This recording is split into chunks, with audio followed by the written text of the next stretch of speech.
Okay, go ahead, Leoni. Oh, good morning from Australia, everyone, and welcome along to this introduction to the great science of esoteric psychology. There will be two intense webinars on the subject, and then the third one will be a summary of the science. So welcome along. And on the next slide, there's a great quote which comes from Esoteric Psychology, Volume 2, and I'll read it. It says, "Psychology holds the fate of humanity in its grasp, and it has the power to save the race. The reason for its greatness and usefulness lies in the fact that it lays the emphasis on the relation of the unit to the whole, to the environment and context." So I'll just start there, and that's just my way of introducing the subject. And I'd just like to just greet everyone and have you just say hi and from where you are calling or from. Could you just unmute everyone for a second, please? Astrid. And so, Brenda, how are you this morning? Or in Shanghai, what time is it? It's 8 o'clock in Shanghai, and I've just travelled from Thailand, and so yeah, I've been jetting around and everything's really good here, so thank you. Hopefully I can stay connected through the whole webinar this time. That'd be great. Lovely to greet you there. Murthy, are you able to connect with us? How are you? Yeah, madam. I have connected. I'm fine. And what time is it in India? It is exactly 5:30 a.m. of 2nd April. So, welcome along to the webinar, Murthy. And Rachel, hi, how are you? Hi, I'm fine, thanks. And where are you talking from, and what time is it? New Zealand, it's 1 o'clock in the afternoon. Oh, great. Welcome, Rachel. Tracy, how are you? Hi there. Good afternoon. Good afternoon. And I'm in Auckland, New Zealand, and it's 1 o'clock here too. Comfortable time for you, and nice to talk to you again. And Yvonne, welcome along again. And how is it, or what time is it in the US at the moment? It's 8 p.m. Friday evening, Pittsburgh, Pennsylvania, USA. And welcome. Well, we've got a wonderful collection around the world, and of course myself, I'm in the US. We have BL, who's in North Carolina at the moment, and Astrid, the other admin person, is in Brisbane as well with me. So now let's focus on this great science of psychology. And I started to read the quote that the Tibetan gave us, and I'll continue it. He said, "It studies man's equipment and apparatus of such contact." So we're talking here about the various bodies. "And it seeks to produce right adaptation, correct integration and coordination." And of course, that's what esoteric psychology does. All the counselling that takes place when people are mentally troubled is all to help them find balance within, help them understand why the stress that they are experiencing is happening. And so the esoteric counsellor, or any counsellor, does try to understand what is troubling the person to help them to solve their psychological, mental, emotional dilemmas.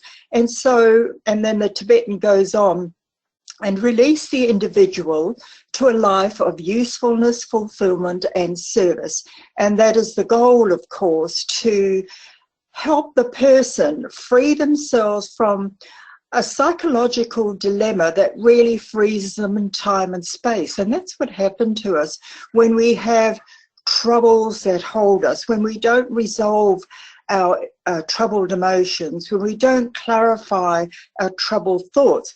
It's as if we get frozen psychologically in time and space, and we stop moving forward on our spiritual journey towards enlightenment because of that. And so this is why it is so important to, as we all realize, to try and solve these dilemmas.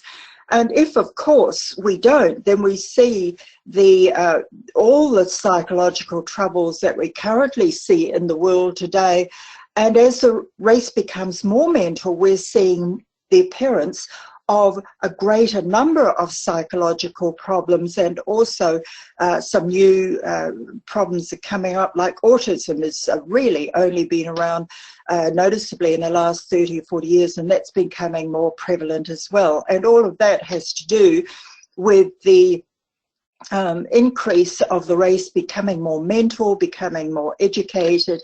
So we're seeing all these problems. And so, of course, from the point of view of spiritual growth and our journey towards enlightenment, it is so very important that we have a science that helps people solve the dilemma that they find themselves in, and so that they can keep moving forward as a soul on their journey towards the light. And that is something that we all individually are trying to do for ourselves. Some of us are counselors, and we want to do that for other people.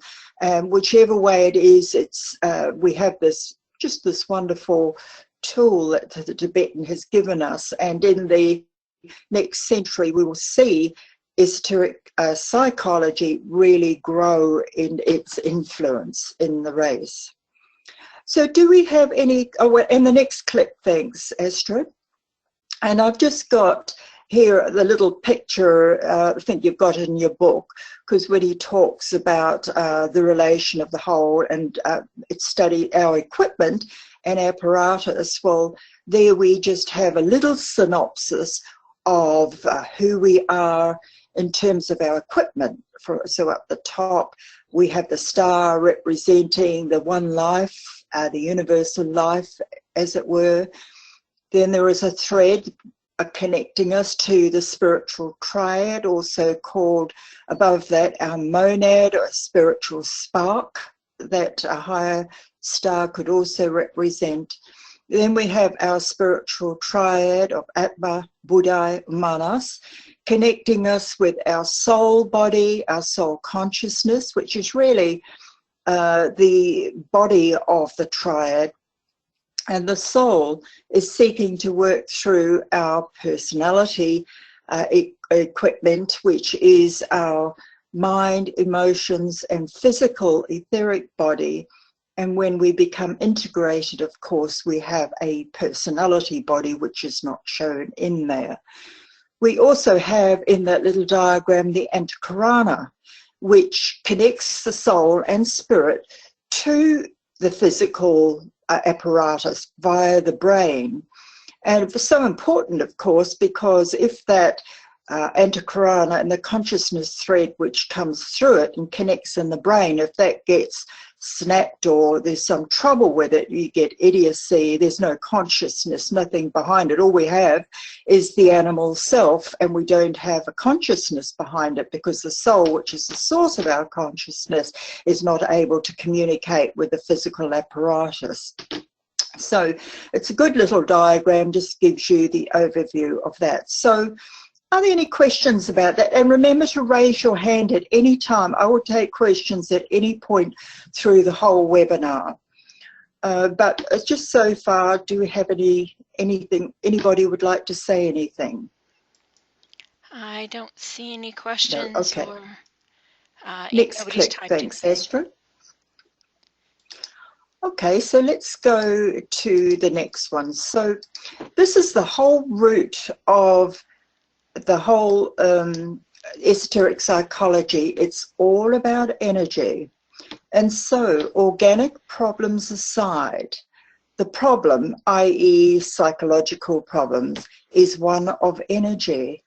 The relation or non-relation of forces, the clashing of energies, the inability to handle inpouring energies. And if you remember this, and nothing else, but of course you will, if you remember this, well, you will get the gist of esoteric psychology. When we approach the problem, when we approach the science, we are doing it from the point of view of the energies, the different types of energies. We're talking about the rays here, of course, and how they play through a person, through the various bodies, and how some of those ray bodies fight with each other, clash with each other, or clash with other people in the environment. And that is, you could say, from an energy point of view, is the whole cause or the whole underlying problem of esoteric psychology. It's because there are various energies playing through us, playing through the world, and some of those energies are not harmonious with other energies, and this has a destabilizing effect. Just another click, thanks Astrid. So do we have any questions about this at all? And I've just got a few little graphics just showing how the energy plays through the various bodies and how we have all this a problem going on because of all these energies clashing and warring with each other. And when we think about it, when we just, look out our window and we think of all these energies pouring through and how we're all generating energies ourselves and directing them out, where it's not surprising that we have clashes of energy with other people. Certainly I've had my personality clashes through the years and still have them, and I'm sure every one of you have had that as well, and a little bit further on we'll be able to talk a little bit more about that. Okay, next slide. Thank you, Astrid. Next click. And so here I've got a little bit about the basic understanding to adopt as we approach this great science. As we have, the true psychologist must add to exoteric understanding the fact of the soul, the true man which is behind the personal man and his or her incarnation, and is driving the experiences on earth. This must be central. And of course, this is where purely exoteric psychology absolutely falls down in helping people, because it tries to explain a problem from the point of view of the mind, as if the mind were autonomous and as if its troubles could be sorted out exclusively in the mind or in the emotions. There is no acknowledgement of the underlying consciousness and the fact that it is the soul which is driving our experience. It is the soul that starts our new incarnation. It is the soul which pushes us into these situations. And so every time, I don't know if you're like me, but when I find myself in a struggle with someone, I've got a Ray 4 mind, so I'm always struggling with someone, Ray 1 personality, always having these clashes. So I hope I've lessened them over the years. I try and remember that the soul is trying to teach me something, and if I wasn't having this, if I'm having this altercation or something, it's because there is a limitation in my understanding, and the wisdom of the soul is not playing through. So I try and remember that, and it does lift my consciousness up if I remember, so that I am more holistic and inclusive in my approach. And of course, immediately the whole dynamics of the energy really does change at that point. So the fact of the soul is so important. Esoteric philosophy, which states that we are souls on a journey across lives, whose purpose is to expand consciousness through the medium of the mental, emotional, and physical bodies, and that we have to demonstrate this on earth. There are a lot of people who don't really realize that a part of us being our souls and our learning experience here on earth, we have to demonstrate our mastership over the energies and forces while we're on earth, because it is through the physical body that we have to demonstrate this. And that's why coming back into incarnation is so important and vital, and why we should really cherish the opportunity that we have here on earth to really expand our consciousness and move forward on the path and towards liberation, stepping off the wheel of karma and freedom to the higher realms. It's only while we are on earth that we can do that. And so that's why it's so important to keep striving and struggling through our issues, trying always to be more inclusive, to be wiser, to be wiser in the expression of our Mars energy, our emotions, and our kindly thoughts, etc., is because we have to demonstrate this on Earth. Point 3, spiritual laws such as karma, the laws of love and rebirth. These must be factored in. Such vital laws, they guide our whole experience down here. And we know, I'm sure that you know, as soon as you really read, or perhaps you had a understanding already about the law of karma, what you give out comes back. I certainly really adjust my behavior, started adjusting it as soon as I really understood how this law worked and how it was working through me and how I observed it working through me. The things I did, these came back to me, whether this was something positive I gave out or something negative, I could see it coming back. And it seems as I'm getting older and a little bit further along the path, the karma comes back to me quite quickly. So I really, you know, am trying to work with this law. The law of love is something that we all have been working with and trying to express more completely as we go. It is the key to the whole of our expansion of our consciousness and traveling along the path. Because it is really the law of our universal spirit, of the solar logos, you could say. We are here to learn love because our great originating energy, the universal logos, is here to learn about love. And so we're all cells in its body, and so we're partaking in that great experience. And the law of rebirth, of course, is absolutely important and vital. The Tibetan said these points will be major releasing agents. If we hold these before the man who is severely disappointed with his life, or woman, future opportunities for happiness or perfection are still a goal that a person can strive for. I know when my sister passed away about 4 years ago, she was not on the esoteric path, so she had none of these understandings. And about 3 months before she died, I remember sitting down with her and managed to bring this into her and talk about how crossing over and how her husband and our father would be possibly there, and how in the future she would have future opportunities. And it really transformed the whole death and dying experience for her. I could see it in her face, the lightning around her. So I was very careful with my words, as we must be when we are dealing with a person who is crossing over, who doesn't have esoteric understanding. But up until then, of course, so often people will not acknowledge you're dying. And if you read Elizabeth Kubler-Ross's book on death and dying, it's such a great book. And how she was, I think she wrote it in about the 70s or something, or 60s, and how important it was to start talking to people about passing over. And we, of course, esoteric students, can start factoring in these other laws as well to help expand understanding. Then the structure of man must be recognized, of his emotional, mind and physical etheric bodies, and the effect of the soul as it works through the chakras. So not everyone will be sort of ready for that, but there are some people who are very interested in health, who already have an understanding of the chakras, of the meridian lines. And so these Eastern teachings, are filtering through into Western understanding about our bodies and medicine, which is an absolutely wonderful thing.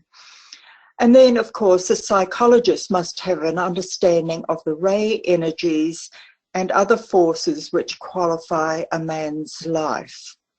So these are very important statements which I've just gathered together, and really are important in the study of this great science and in our application of it, if we're going to be helping other people. But we help other people, don't we? Anyone in the solar system who has a kind heart, if somebody is troubled, don't we turn to them and we try and help them out of their dilemma? We don't have to be professional.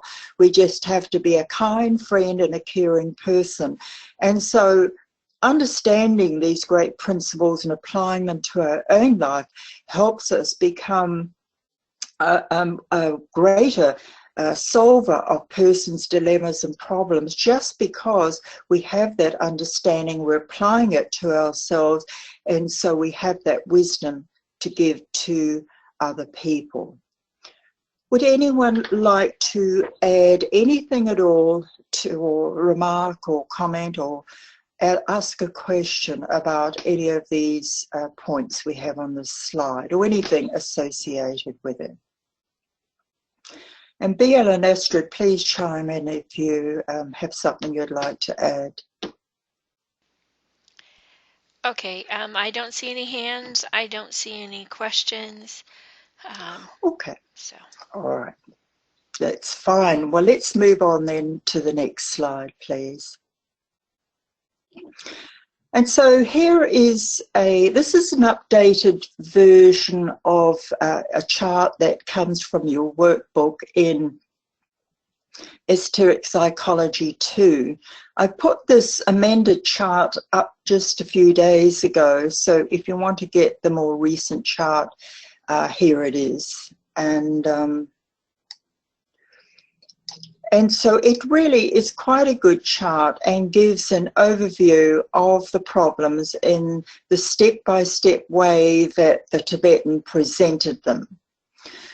So there are two major groups. First, we have Group A, 3 major groups of psychology problems: cleavage, integration, stimulation. And remember, easy to understand if we remember what I said about energy. We're talking about cleavages of energy. We're talking about a problem of integration with energy. And we're talking about a problem of stimulation with energy. And we have, I'll go through, come back, and we'll go a little bit more through in each of those divisions shortly. Then next month, we're going to be covering this more fully, this section. We're going to be doing Group A in this webinar. Next month, we'll be doing Mystics and Disciples, Group B, people living a spiritual life. And it's really problems which arise in our energy systems through the accelerated development which is occurring as a result of soul energy pouring through. And so we got the soul is really starting to manipulate the life at that stage and affecting us mentally, emotionally, physically. And so there are a whole set of problems that arises then as well. We'll be looking at that next month. Very, very interesting. Those are the ones that especially are pertinent to us. But of course, we would still have some of that belong in this Group A here. And perhaps we could, I'm going to be talking a little bit fully with the cleavage shortly. But with cleavage, so we have energy divisions. And so we have divisions in the nature between our soul body, our mind body, our emotional body, and our physical body, because all these bodies have their different energies and the personality nature, and they clash with each other. We don't resolve that dilemma of clashing, warring energies until we've really reached the enlightenment stage with full integration, where the soul takes over the whole nature. The soul, of course, is our source of wisdom and inclusiveness and stability. And as we move closer to the soul on the path, we are gradually integrating ourselves. And with every integration, it's quite wonderful, as the result of the work that we do, is that we become more calmer. We find greater inner peace. We find greater inner stability. We find it easier to handle our pain, to overcome our struggle. And that is the great blessing of doing this inner work, to understanding this science and applying the laws that are given to us, doing our meditation, because all these tips help bring about inner peace and stability, and therefore greater happiness. And I don't know about any of you listening at all, but for me, this was the motive that got me onto the path. I was so riddled with emotional pain and dilemma and struggle that I thought, I can't live with this. There must be a better way. And it actually took me to the Theosophical Society, which is the first point of connection for me. And I started reading about all these great subjects, had great teachers. And then I started finding that I had some control of what was going on, and I started finding greater inner peace. And for me, that was the great blessing and the reward of my study, my application. And I'm sure this has been the same, or I hope it has for all of you as well, which is why we do the work. There's always an incentive for doing the work. The payoff, as psychologists say, what's your payoff? Well, for me, the payoff in doing all the study, meditating and that is to find greater inner peace and happiness. Do we have a question from Murthy? There's a question, yes. Marka. Yes, we do. Yes, if you could unlock him, thank you. Okay, I will. Let me read what he's got, and then I'll unmute him. He says, please explain a bit on the Antakarana. Okay. All right, just going back. Perhaps we can go back to the previous, slide 2, thanks, Astrid. Going back again, and one more. Another one. Yes, so the Antakarana, also called the Sutratma. So it really, the silver cord are its various names, and it is that cord of consciousness and of life that connects us with our spiritual source. So there are two real threads. There is a life thread which comes through it, which anchors in our heart, and that is that gives us life. And this is the life of spirit that gives us life. This is the universal life, the first aspect that brings us life. So that is carried through the Sutratma. But the Antakarana is related more so to the consciousness thread, which is the source of consciousness which is coming from the triad and the soul and anchors in our brain. And so, and there are 3 threads that come out. There's one that goes to, and they go to the various chakras, and that's our source of communication and with their soul.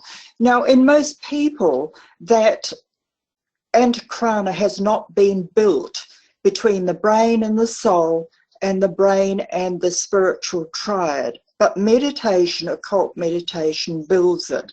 And so every time we meditate, and if we do it correctly with the occult model, the Raja Yoga method, then we build that bridge and we connect to our soul.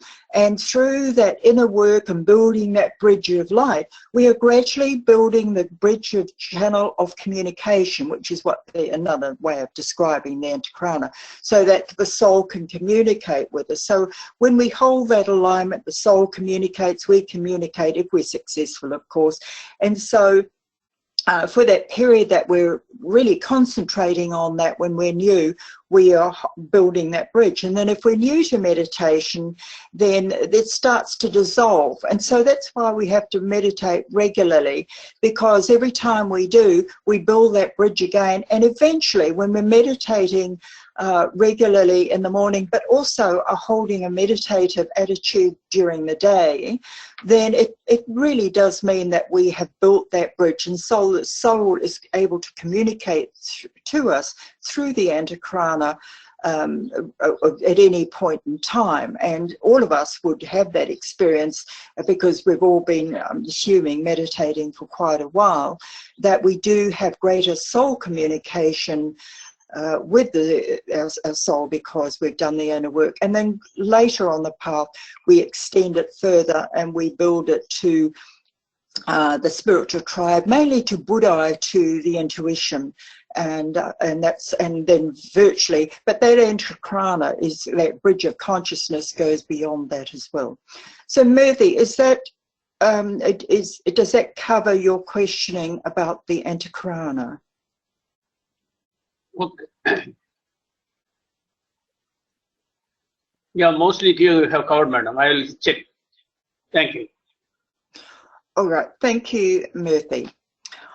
Okay. All right, so we can click back now to slide 5, I think it is. Yes, thank you. So just coming back then to just covering overview again of these energies, psychological problems, cleavage. These are divisions in the nature, at war with each other. Then when a cleavage heals, so we've got these clashing energies fighting with each other, and so imagine it's our mind and emotional body clashing and warring with each other. And then when we start to heal it, and we have an integration.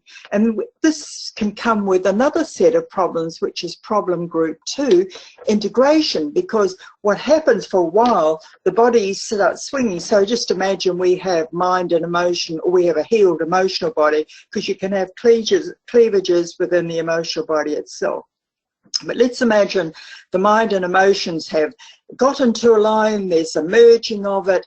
And what happens then, and most of us, I think, I can certainly relate to this. I can relate to the cleavage problem, relate to this. We feel, because there is greater energy, greater inner harmony, we have a greater sense of ourselves and our wisdom and our wonderfulness, but it's because we've done all this inner work, and we have achieved this greater sense of being, of peace in that. It can, what happens with some people is that they try and think, well, I have really, let's put it this way, you big note yourself, this is the essence of the problem, or you think you can become very egotistical. Egomania is one of the results or the psychological problems that can happen with integration. Narcissism, I think, is another one where people think they're so wonderful and so great that everyone should love them, should listen to them, to what they have to say. Of all the problems, that is the one that the Tibetans suggest is the most easy to heal. So he says, generally leave people alone, and after a while they are, heal themselves. And then the stimulation, we have some real problems that arise in that, and we'll look at those a little further in this webinar. So that's just an overview. Let's go to the next slide, Astrid, and we will have a look at the problems of cleavage in a little bit. Great, just, yes, so that's just an overview, and just another click, thank you. So there are 3 cleavage levels, really, and I've got a little diagram of a ripping heart up the top. And so one of the cleavages, and the reason I put up that broken heart, is one of the cleavages that most disturbs us and hurts us in our life is when we break up with someone that we love, and there's this rending, tearing feeling. So that's a cleavage that is happening between us and somebody else. But the same tearing can happen within us ourselves, especially in this first set of problems, which besets the Atlantean emotional man or woman, a cleavage within the astral body itself. And so what we have then is we have competing desires. So we have a desire, I might have a desire for a chocolate cake, but I have another desire to be healthy. And so I have these competing desires. And we might have a desire for some sort of sexual experience when there's another pure side of us who wants to be more celibate. We have these competing desires within the astral desire nature itself. These inner cleavages, especially this astral cleavage, can bring about a cleavage between us and our environment, so that life is feared.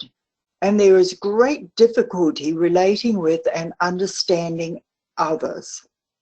And one of this gives rise to antisocial introverts. We can also, of course, have a cleavage from more mental cleavage, and we can have a cleavage with our ideas. But I'm talking here about the cleavages which occur as a result of fear. A fear and a lack of understanding, which is emotion and buried so deeply within the human psyche. And so it brings about people who isolate themselves and cut themselves off from other people. And so we have this great problems that occur. And one of the ways that we can see it really playing out in the world today, in the United States especially, are by these children who become alienated from their schoolmates, who brood about it and then go out and get guns and kill people. That's one real problem we can see. We can see another one arising within the Muslim fraternity, where people feel that they are disenfranchised by the new host country, for example, and become very angry and brood about their injustices. And then somebody comes along and for example, talking about the subject we're talking about, whether you're a Christian introvert or Muslim introvert, someone comes along with a very hateful message. I can think of Hitler talking to the German people as well and saying, well, the cause of all your problems are the Jews or the infidel or the non-Christians, you see. So we get this false messenger coming along, and because the people are wrapped up in their introversion, the emotional body, and we're not thinking, not rationalizing clearly, they are targets for this sort of propaganda, and so they do react. The emotional body gets all poisoned with all these toxins. You have this big emotional vomit, as it were, and you go out and kill and do something to hurt other people. So it can be very dangerous, that cleavage. Next one, thanks. Especially when an intellectual person comes along and gathers these type of people into a mob and then sends them off. And we can see the suicide bombers going off, being directed by the intelligent person behind, or the abortion doctor killers in the United States going out, being sent out by some tricky Machiavellian Ray 3 person behind going out. There's always an evil mind directing some thinking group, the Atlantean group. Then we get the cleavages which can happen with Aryan mental man. So Aryan is a word, of course, which describes a state of consciousness and has nothing to do with the Nazi race. Just as Atlantean is a word which describes emotional consciousness. And so Aryan man, or the cleavage here, is a cleavage between the mind and the emotional nature. This brings about a cleavage between a man and his life task, between his mind and the goals he sets himself on one hand, and on the other, his emotional nature and desires, which would take him in another direction. I can really relate to this, and can't we relate to it when we think, time to meditate? Our mind is telling us, oh, we should sit down and meditate. Our emotional body is saying, oh, I just want a few more minutes in bed and sleep. And so we see here this cleavage taking on, and sometimes the emotional body wins and you don't get out of bed. As we get more disciplined, we drag ourselves out of the bed and drag the emotional body along with us. And so we can see how that cleavage works out. We can see it working out when we have a clash of ideas with other people. And so this is the normal way it works out. So you say something, put your words out there, and other people don't like the words that you put out. So you have this disagreement on the mental level. And that's the way it is in the world. We are all different, and the whole experience we're being taught, of course, is to be more inclusive and comprehensive in our understanding and our thoughts, to be able to step into the shoes of any other person and be able to look at life perspective from their eyes. The more comprehensive our development, the more our consciousness expands, the greater our wisdom, the greater chitta that we take in, the more completely we are able to look holistically at a situation and become wiser in what we have to say to anyone that we might be not agreeing with or agreeing with. But certainly the expansion of consciousness helps us become wiser in our dialogue with other people.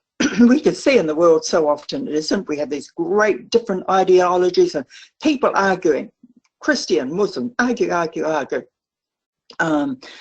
Republican and Democrat, argue, argue, argue. You know, everyone wants the same thing, wants to be happy, wants their family to be happy, but you get so hung up on these ideologies, argue, argue, argue, and it's a great source of war in our world, these clashing ideologies, but also the human race sorts out its problems, because essentially we are a fourth kingdom in nature. The fourth ray is our basic ray, harmony through conflict, and so it seems that the normal and natural way for human beings to sort out their problems is to have a conflict as we reach for harmony. And we've seen that's why we have all these wars down and through history, is because of this basic urge within us, energy within us, which wants harmony, and we're prepared to go to war to get harmony. The more evolved we become, more spiritually consciousness, then of course our ways of moving through conflict becomes more refined, and so we can bring about harmony without too much disturbance in the energies or in the people around us. Any questions about those two points so far? It's very interesting. Who identifies with either? So let's start with the Atlantean. I can identify with this, and then I'm going to ask you to perhaps share your experiences, because I get tired doing all the talking. So we can have, I certainly, when I was younger, in my teenage year, Cancerian, Scorpio rising, water signs. I was so emotional and so beset with my own personal pain, and every rejection sent me into the doldrums and everything. It took me ages until my first Saturn return I started getting out of that. But I can really relate to this cleavage within the astral and feeling rejected and hurt in my emotional body. Who can remember or still that as part of their experience, or still experiences it sometimes? What about you, BL? Can you relate with that? Yeah, sure. I can relate to it. I think I make a perfect antisocial introvert. And I always have, which is really, I think the only thing that saved me is that I have that Leo sun, and it wants to be, you know, on the stage. So when I am forced out, I can, in fact, interact a little bit, but I'm more comfortable with myself than I actually am going out in the environment. And it's not so much that I'm afraid of it. It's just I'm antisocial. I know that is hard to believe, but here we actually have a volunteer or a question here, so. Just before we go on to that, I would just like to say it is normal and natural as we evolve along the path of Tibetan have said, we do become more introverted, because what's happening is we are withdrawing from the world in our energy, and that's so we do become more introverted. And so that is a normal and natural part. But of course, we still relate with the world as the ideal model, but so can really identify with what you said.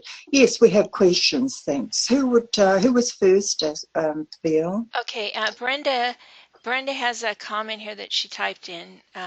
She says, I'm on audio and the slides, it helps me to stay connected, and not sure if you unmute me if I will lose the connection. So, okay, so we're gonna keep her, we'll let her do her typing and everything, so hopefully we won't lose that. All right, I've just messed up somehow the question. Well, I've unmuted Tracy. Tracy, I think I have. Tracy, can you speak? I can. Yes, can you hear me? Yes, I can. What is your comment or question? I was just thinking about how a few years ago I really wanted to work from home, and I've been working as an administrator for a long time, and I got into a job where I wasn't very happy with it, and I became physically ill. And during that time, I ended up leaving work, and I became quite unwell and wasn't working at all. And I remember, now I look back on it, I really isolated myself. I didn't want to be around anybody at all. And yet later on down the line, now that I have my work, my clinic that I run from home, I've sort of gone full circle and I'm doing what I aspired to do. But I kind of had to go through this real cleavage of separating myself from the world before I got to it. And I think I have a Pisces moon, Leo sun and Capricorn ascendant. And I think my Capricorn and Pisces can make me quite introverted, wanting to be in my own space. Whereas like BL, my Leo sun does give me that capacity to be with others and like to be in the spotlight. So I have that real kind of cleavage sometimes. Oh, good. Thank you for that, sharing that with us, Tracy. Yes, I think we can all identify with that. It's so often, doesn't it happen, that we go through this great stress of losing a job or relationship breaking up, only to find that there is something greater waiting for us. And I know philosophers say that, but in fact, you know, it really does work out that way so often as well. So thanks for sharing that, Tracy. Okay. Leoni? Yes. Okay, we've got another comment from Brenda. Yes. She says, I'm so glad to hear that, as I like to be introverted, but when I go out into the world, as I'm happy within my own space, yet I am the most friendless person and feel very connected to the world. Oh, she said, she meant to say friendly. Most friendly person and feel very connected to the world and speak to people, nearly everyone. And that's wonderful. I do think that I could really relate to everything that has been said. I am absolutely an introvert. I've always thought I have a Ray 1 personality, which is the introverted Ray anyway, and I'm Scorpio, which is so loves to hide away, and Cancer. And I had to train myself to be social and to step out. And I used to have an anxiety attack every time I went into a room. I didn't know people, or I'd give a talk or something. And it was something I had to work through, because I thought, if I'm going to be a teacher and do this, in my job, I was a manager and I had to hold these seminars and everything, which is my outer training. And then I used to do it because it paid money, good money. And that was my motive right back in my corporate days. And so, but we do these things. And so I am happiest as well in my own, with my own little private world here. And I go out, but through the training, as everyone has said, I can relate to just about anyone, a reasonable person out there, because we've all developed our hearts and we're trying to be kind and everything. But I'm a natural introvert as well, so I can really identify with everything that everyone has said so far. Do we have a comment from Murphy? Yes, we do. Yeah. He says, if cleavage, integrity, I think he means integration, and stimulation are 3 stages, why integration will take more time to attain? I think we're talking about 2 different things here. The integration problem is just one that happens when our personality vehicles merge, or we bring about the final integration, and the one that takes longest, Murphy, is between our soul and personality. That is the final one. But we're talking here about an integration problem. So of course, when the soul and personality integrates, there's great harmony that comes, and not the problem that I was talking about with the clashing of energies, or the thinking that you are most wonderful and that other people should adore you.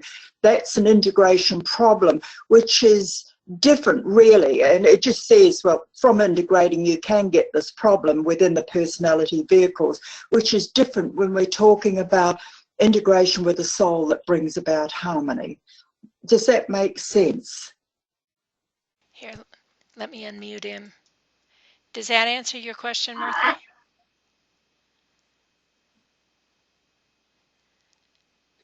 All right. But it might be the connection. So perhaps if later you might type your, if you've got more questions to ask, just put that, type us a note. Thank you, Murphy.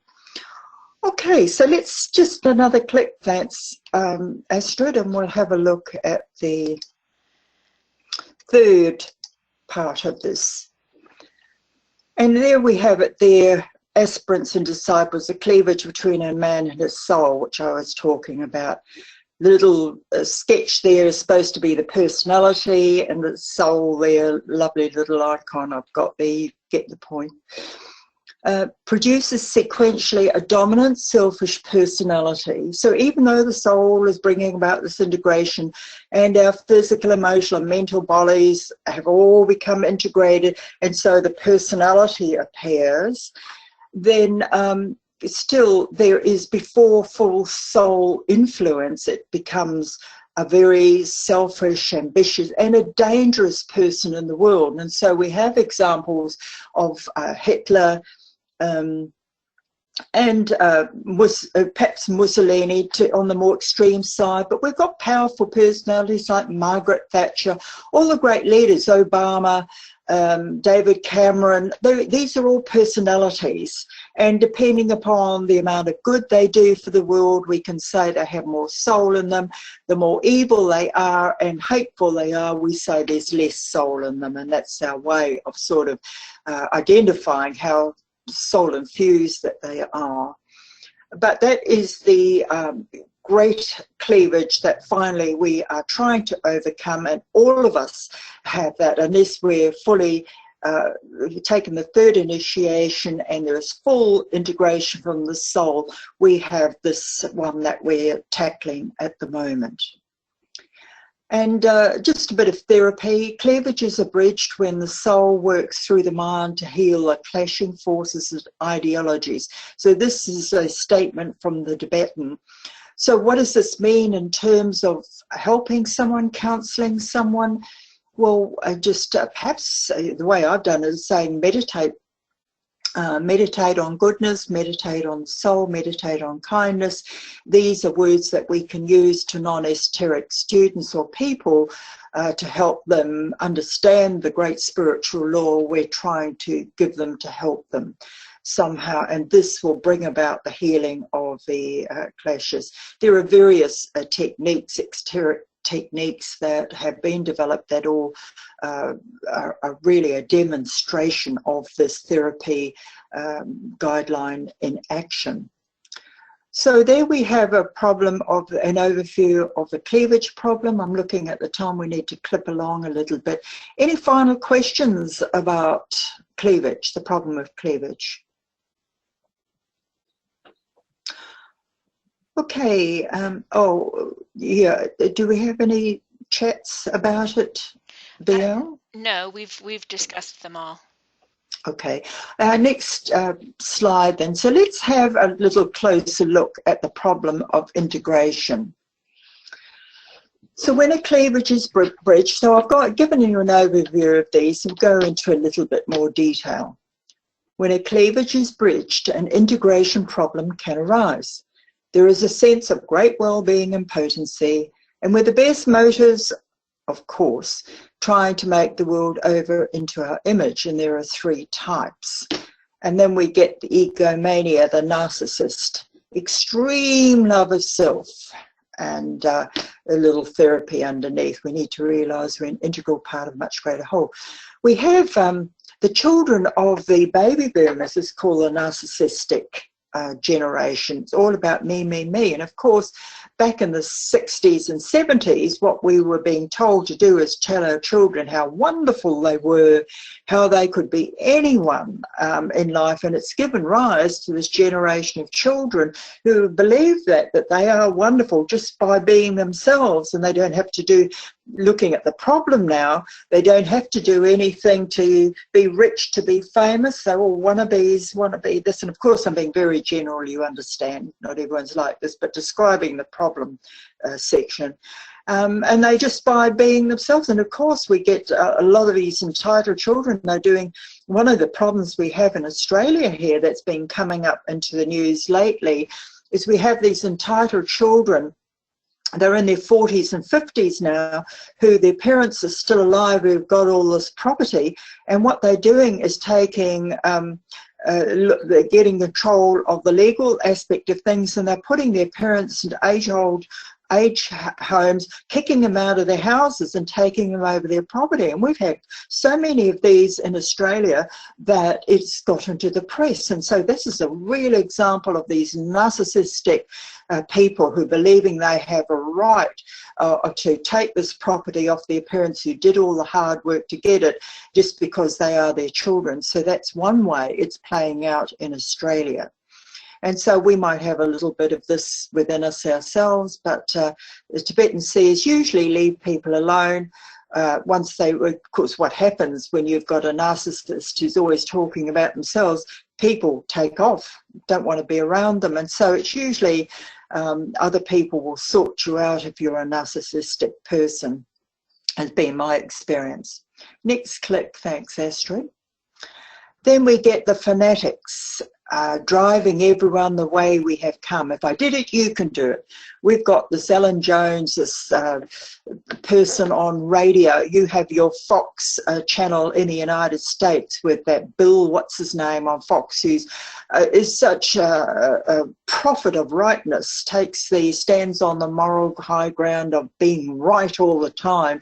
So we all see these around the world. So there's these fanatics who says, if I can do it, you can do it. If it worked for me, it can work for you. You have to do this, you have to do that.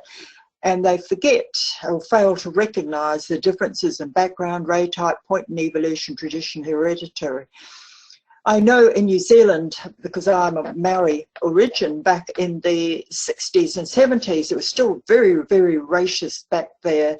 And the whole opinion coming across, or the one that Maoris took exception to, was that the Pakeha would say, you've had the same opportunities for education, you've had the same opportunities for this and that, and yet here all the Maoris in jail, all the Maoris getting sick and that, and they had not accounted for the rapid growth and consciousness that the Maori people have had to overcome just in a few decades, coming out really of a stone age, emotional astral stage into the Aryan age and the whole modern age.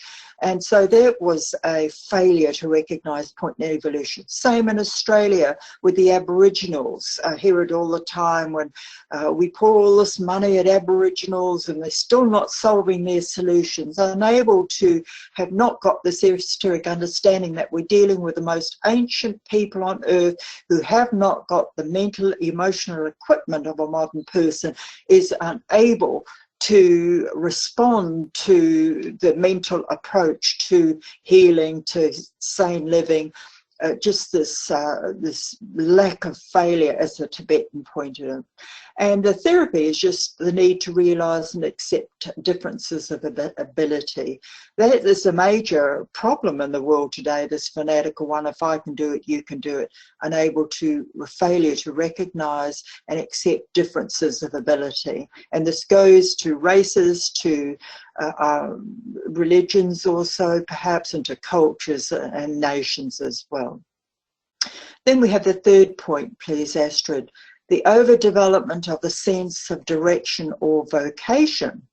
So this is what happens more so with us who are Aryan minded. Just look at that woman's face.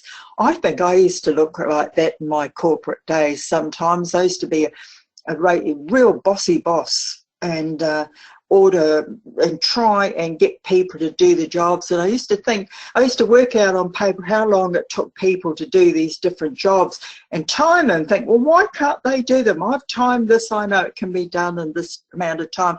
Well, it got me into a lot of trouble with all the people who worked for me. Of course, they didn't like me, and so I really learned from that, not liking me and people telling me they didn't like me and what a bossy person I was. So I learned from that. So overdevelopment, a sense of direction. After this We've done this bridging between mind and emotion. We try to make our mark. We become highly ambitious, intellectually focused. We negate our feelings and emotions in order to succeed materially.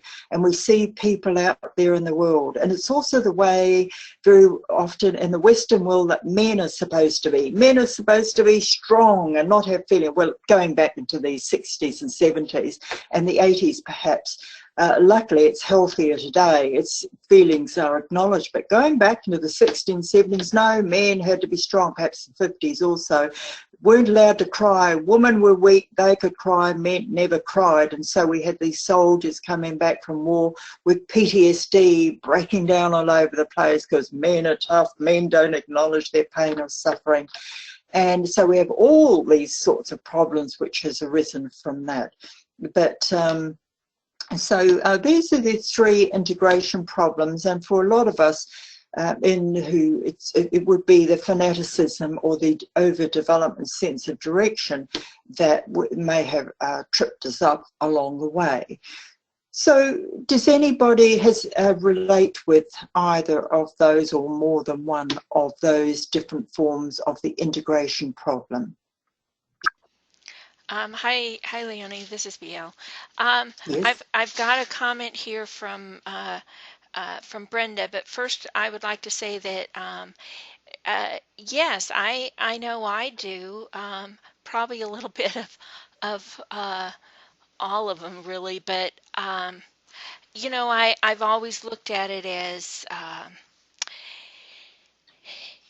it's a form of evolution to have that integration, but it's like any new skill. Practice makes perfect, and sometimes it takes a lot of practice working on this kind of stuff. So I just wanted to add that. Brenda's question is, she says, can a cleavage return on another level if it's not healed completely?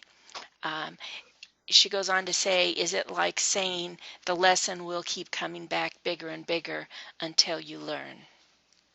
Oh, I would think that would be correct. I mean, if you have, for example, a cleavage, a fear, a great fear. I'll go to my own one of a great anxiety when I meet new people or go into a new situation. When I would just avoid going to new situations, every time I did happen to go, because socially we do meet new people, I would have this anxiety attack again. And so the cleavage was still there. And it was only when, the way I addressed it was I recognised what was going on. I named the fear. I saw that I was having an anxiety attack. I saw that it occurred when I went into a setting where there are people I did not know. And I thought, oh, I understand it now. And so when I was going into a new place, I was prepared. I would say, remember, you usually have an anxiety attack, new people to meet. We'll be okay. We can manage this. And gradually over the time, it's totally gone, virtually gone. I really never, ever feel that, unless, of course, sometimes I've still had it. I've recognised it comes up again.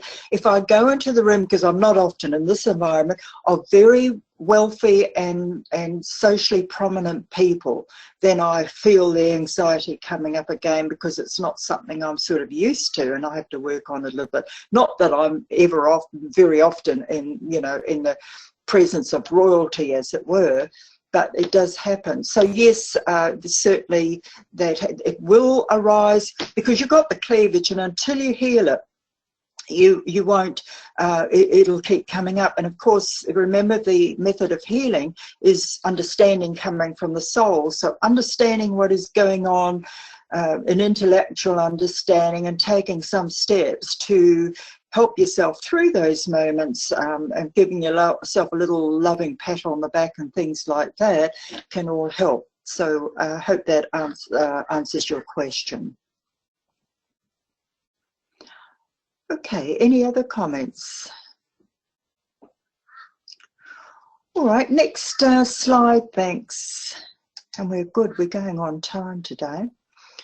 And so we come now to the more serious, this is the more serious of the three. Of course, the cleavage is a problem one, but you get some real dangerous types coming up from some of the levels of this. So there are physiological and psychological problems which occur when our nature is overstimulated, disrupting normal life rhythms and perception. Click again, thanks, Astrid. And the first point is the overstimulation by mind, by mental thought. And this gives the most dangerous types perhaps that we have in society today. And so for point one, we have intense thought. So this really intense stimulation of mental thought comes in from the mental plane. And remember, the rays that play through the mental plane are primarily ray 5 and ray 4, but it's ray 5 that we're talking about in this first group, because it is very separative. Ray 5 is a separative mind. And so these rigid-minded people, it spurs partisan action, sectarianism, idée fixe, which is the fixed-minded, rigid-minded, narrow-minded, and violent partisans. And so you can think of these people in the world, and you could say Hitler was one of these with the fascist ideology, very narrow, very, you know, kill the Jews, kill the homosexuals and that, to bring about the ideal master race. You see how dangerous this type is. And I'm trying to think of the, what about in Irish politics? Astrid, you had that, what was that clerical man who was very partisan? Ian Paisley, Dr. Paisley. Ian Paisley, that's right. I used to watch him, if you watch him on YouTube, and they've all got this fiery way of speaking and narrow-minded finger pointing. You can see this really intense thought coming out through the Ajna chakra, and you know, that this is the way you solve your problems. You cut off this person, cut off this race, cut off their heads, do this. That'll solve all the problems. What did Mussolini say? If they didn't run the trains on time, kill them all, shoot them all. And all the trains for the first time in Italy were running on time, because of that. Some people said that that was a good thing, of course. Okay, so that's the first real type. And then it gets sort of worse in a way when you get the intense thought coupled with astralism. I'll go back first to that first one. The Tibetan used the example of the Spanish Inquisition and Torquemada. I think it was with this. And so they had this idea, it may have been part of the second one as well, this idea of the perfect religion, of course, and how to solve it. So the Spanish Inquisition was the most cruel method, of course, of proving that you were a believer. You know, you often had to die. I remember one torture they used to in the Middle Ages, used to put people on these poles and dip them in the water and bring them up. If you died, you were a believer, and if you were still alive, it meant you didn't believe, so you got burnt at the stake. Well, yeah, there's something really sick about that, of this first group. And then we've got the second thought, very dangerous, when this intense thought, narrow thought, goes down and poisons the astral body, spurring a person into action. They're not that the others aren't action, but the first group often work through other people. These are the minds that send out the Muslim clerics, that send out the bombers, the Christian clerics that send out the shooters, you know, these evil minds sitting behind getting other people to do their work. Well, this group here does their own work. And so we have the mental introverts, and of course you can have geniuses come up with this, but they are really in their own world and pondering away and have this desire to create or do something. If you're more advanced, you can come up with some wonderful creation, and then we call those people genius. But a lot of them that have raised 2, 4, and 6 in them come up and they become these antisocial brooders. And so we can see there is a connection with this group and a group in cleavage, that first group in cleavage. And often you can have these problems together. And so we have a cleavage, you're antisocial, you're locked into your own little emotional or mental world, and then you have these thoughts. You're also mental, and so you have these narrow thoughts coming in. And if a thought, for example, is this person is responsible for all my suffering, then and it's not qualified by any wisdom, that can come through and it can feed your poison emotions. You become this toxin. Just imagine what they look like if we could see energy, real black, red, green, violent, toxic things with energies flashing out, lightning points and that, and they have their vomit, you know, and they go out and do things. And so we have in point 2B, you can get these fanatics, maniacs, cyberbullies, stalkers, psychopaths. You know, these are these intelligence. See, Ray 3 gives the intelligent, mental extroverts. They're more intelligent. Working with the Ray 6 desire nature with its toxicity, it gives rise to all these intelligent predators that go out and do these things. You know, they say psychopaths have no feeling, extremely intelligent. You can see the trickiness of Ray 3 Mercury working away there through them. And so, yeah, those are lower type. The higher types, of course, you get theologians and that. You get completely decent and wonderful people who move using the rays more positively. But of course, the difference between is less soul influence, greater soul influence, less infused with spirit of goodness and love, more infused with spirit of goodness and love. And that's just what the rays stay the same, but the consciousness that takes them on board and expresses them is different and on different levels on the path, which is, you know, absolutely what we all understand. And then we have the last group, the mentally self-obsessed and megalomaniacs, mainly Ray 1 and 5. And here is probably the true cold-blooded, mentally self-possessed. I'm just trying to think. Hitler had a lot of Ray 6 in him. Ian Paisley is probably a bit more of this type, though he had a lot of Ray 6 in him as well. Perhaps Genghis Khan may have been one of these. We know that he was probably a disciple in his way, but I still think he went out very mental, I think. And other mental types that have a lot of power and are completely obsessed with themselves. Jim Jones of the Family of God, I think, that led the group to South America that killed themselves. I forget the name of the country. There was a Ray 1 and 5 when you watch him talking, and they're a megalomaniac, actually believed that he was God, I think, and deserving. And when, of course, he predicted all these things were going to happen, and they didn't, rather than lose face, he killed all his believers and killed himself. Okay, so we can see the intensity of this group and the stimulation of energy that comes through that causes it. The next group, thank you, Astrid. And this is more with people who are on the path, but still not the problems of mystics and disciples. But once we start to meditate, especially mystics who are not yet aspirants on the path or on the path, and I wanted to ask the question, do people recognize the difference between, because you can get people on the path who are mystics as well, and that's just the esotericists who are more mystical in their approach, perhaps more of the second ray. But what's the difference between a mystic who is not yet on the path and an aspirant, the equivalent of it, who is on the path? Would anyone like to hazard a guess? Tracy and Yvonne. Yvonne, first, we haven't heard from you. Okay. Okay. Mentally polarized. That's it. A mystic, when I was a mystic, I was like emotionally polarized. Yeah, that's exactly it. The mind is developed and is working. That's right. Fabulous. Thanks, Yvonne. That's all I really wanted. Tracy, do you have something else you would add with that? Just that the mystics are sometimes more heart-centered than the analytical mind approach.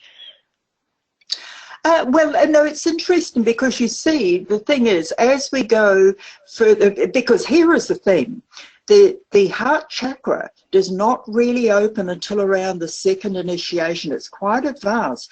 And aspirants, mystics, may have a lot. What they often have is they have solar plexus feeling rather than true heart inclusive feeling. The mystical feeling is more for my group, my people, people I love. It's more sixth ray, you see. So I would think that thinking of what Yvonne said, the more because the further you go along the path, the more mental you become, but your heart keeps opening as well. So you are also very heart-centered as well as being very mental-centered. Yeah, that makes sense. Just hold on, please. Sorry, my husband just disturbed me. So it's a very good thing, and thank you, Tracy, for making that comment. It helped us to really get clarity on this. So if we just remember that the heart chakra and true heart inclusiveness, true soul love, because there's the life thread is anchored there. It does not really start to open widely in its higher sense until we have got our emotional body under control.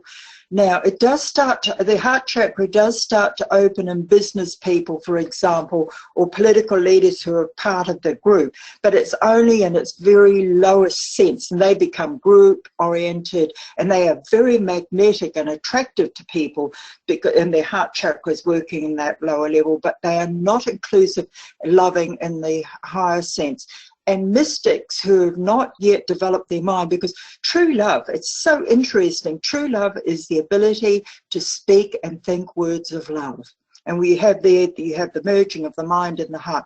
The ability to think and speak words of love is the definition I use for true inclusive love. When you can think love in your mind, you are truly opening your heart chakra and merging your mind with your heart as well. So we get perhaps people now here, going back to point 3, we get people who are becoming attracted, a lot of Ray 2, devotional in their solar plexus, maybe a little bit of heart opening up, inclusive, but still not really intelligent enough to be discriminating, which is a great trait of representing soul development. They can fall prey in here, and so, well, we all can actually. But exhilaration, depression, mental fever is something that we get, I've seen sometimes in aspirants or mystics who find the teachings and start rushing around and studying all the different teachings and talking about it. It's like they're in a mental fever and that. And so this is the effect that soul energy has had on their part of their mind, their throat chakra that's open, and also on the emotional body. And then we get the ones that does affect even disciples and aspirants. Glamour, which is the distortion of reality through emotionalism. I can really identify with this in my early pre-esoteric training days of having a feeling about some people. For, you know, I'm trying to think of an example. Oh, you eat meat, therefore you're not spiritual. That's a really good one, and perhaps that might be even more of illusion in that, but it's the distortion of reality through our own prejudices, and that's glamour. And illusion is a part of that. So that is a big problem in the world today. And most people, because most people are centered and focused in the emotional body, have this as their major psychological problem from the esoteric point of view. And then we have the guidance problems of upsetting dreams. A lot of them are sexual, depression, and that. So people who guidance problems, we see all around the world with some fundamentalist Christians. God speaks to me. God tells me to do these things. You're wrong because God has spoken to me and I know what's right, and therefore you are wrong. And so you see these often, if you know, in some of these political broadcasts. Really, I love watching some of the fundamentalist Christian preachers early in the morning. Some are wonderful. Joel something, I forget his name, he's wonderful, so inclusive. and some are very narrow. Benny, what's his name? I can't even remember their name. Harangue about and really demonstrate their talk all the time about God speaking to them, and yet the words that come out of their mouth are so hateful and so separative. And so this is what happens in this group of people who are devotional, being attracted to soul, but the solar plexus chakra and the emotions are still ruling them. They fall prey to all these different sorts of problems. So we can see it's quite a big group, a powerful group. And so I wondered if we've really come to the end of the information I'm going to give out today, and we can would like perhaps any questions at that point about the whole great topic that we've covered so far, especially about this slide. Any questions? I don't see anything so far, but I wanted to mention, you know, of all of these, of the stimulation, I didn't understand fully what was going on at the time, but the one that I experienced, and not by myself really, it was a group of my mother's friends, was that the glamour. My mother was metaphysical, and her friends all studied, and one of the particular group was she had the guidance problems. She didn't have the upsetting dreams, but God spoke to her. And the rest of the group all really just kind of fawned around her, and she just ate that up. You know, she was the disciple, and she was the leader of the group. And you know, as a young girl, you know, in my teens, even I could see that there wasn't something quite right about the adulation that they really had for her. As much as I really enjoyed her as a person, and I admired what the group was doing, especially the fact that she's the one who handed me Esoteric Astrology from Alice Bailey and got me started on this path. I found out later, when my mother died, just what some of the negatives of this glamour that she was going through were. And she really believed herself to be more than I think she was. And for being a spiritual person, it hurt me, the things that she was capable of saying. But now I can understand the perspective, me as the observer looking on to it. It just gives me a good outlook on understanding these things when I study them myself and when I help students study them. Yes, thank you for bringing that up, because that's a huge problem in sitting for development circles, which was very, very strong. I think it's still very strong in Australia and New Zealand. And you have these all these workshops on developing your psychometry skills and your clairvoyance skills. And I used to go along to them, and I had similar experience. I would have these people who were channeling, and I'm not talking about any other channelers but the ones that I experienced, and who would therefore be adored and put on a pedestal by everybody else because they were channeling, only because they said that they were getting these messages. And then some of them were quite rubbish that come out, but people, it's as if you put your intelligence and you know, behind the cupboard door and just accept, because this is an exalted person who's communicating with this exalted being, is saying these things to you. And of course, when you study the teachings, you realize that they're just people who are still working from their animal brain in the solar plexus, who are seeing through the astral plane, who are probably much lower in development and are lower in development than any intellectual. Any hardcore agnostic, atheist or skeptic is streets ahead in spiritual development that these people are working through the solar plexus chakra. And of course, getting this information out, I have seen myself or felt a decline in the sitting development and the putting such people on pedestals because the information is getting out. And of course, a Tibetan says something, evoke pride of place on the path, you know.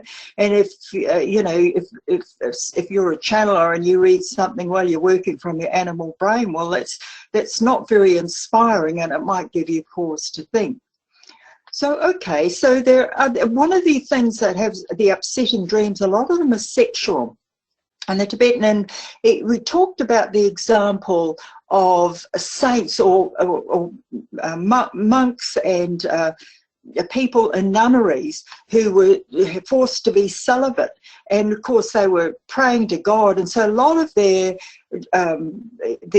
visions and hallucinations they were having were really unhealthy, because they're marrying God, and it was a sexual marriage, and they used to have all these visions of sexuality and terrible you know, dreams that they were having, or maybe not terrible to them, but he spoke about these things. And you know, likewise, if you're had something terrible happen to you in the past, you can have some really violent dreams, but these are all to do with this group of stimulation problem. And of course, what happens when soul is coming through, one of the parts of our nature that is stimulated is the unconscious.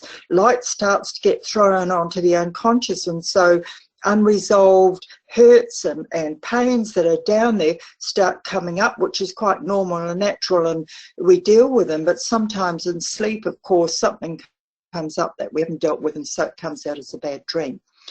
So are there any other comments about this slide or what we have covered today? Yvonne.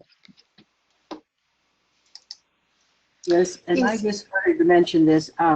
Years ago, when I was in school for healing, there were a group of us, and there was this one girl that we thought she was really great because she was always talking to her guides, and she was channeling archangels. And I remember we would go to New York for 5 weeks a year, and it was Barbara Brennan. And we were down in the jacuzzi in the hotel. We took over the hotel. So she had a group of us in the jacuzzi, and she said she was channeling Archangel Michael.